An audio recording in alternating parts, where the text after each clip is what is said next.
Well, I moved here because the neighborhood seemed quiet. I noticed there wasn't a lot of through traffic. Part of it had to do with my wife, whose family lives in, they live in Vancouver, and she wanted to have she wanted to be really close to the highway. If it was anything further, like White Rock, then it was too far of a commute to go to her parents. My wife's parents, one is disabled, and the other, her father, can't drive.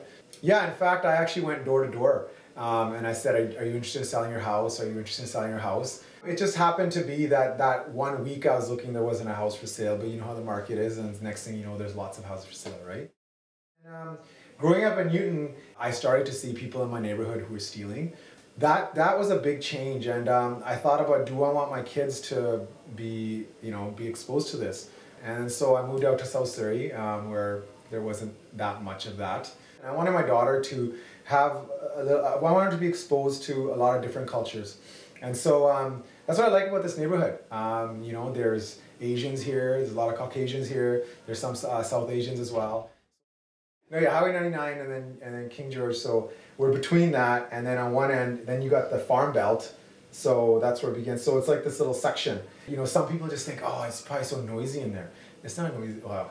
It's not noisy in here because the freeway is not behind houses, it's behind another park. And on this way, there's like a green belt, and then you have King George Highway, right?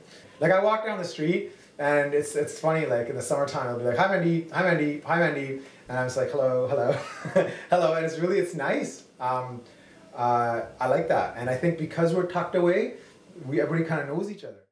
I can liken it to like my parents' culture in India. You know, it wasn't, if you were doing something wrong in the village, it wasn't just your parents you were worried about, you were also worried about your neighbors and neighbors, so everybody looked after that, right? I don't know, I just feel safe with my daughter on the street, and that if she's like runs out, on the street like she's not supposed to, somebody else will probably be like, hey, get back. There's good friendship, people, just being able to reach out. Like I trust my neighbors. I've never had to go to them for anything, but I think if I had to reach out, if I was going through a tough time, I feel comfortable to do that. And I don't know how many people can say that about their neighbors, right? But I'm grateful that my kids get to grow up here, right? And be a part of this community, because there's so many other communities where they're not going to get that.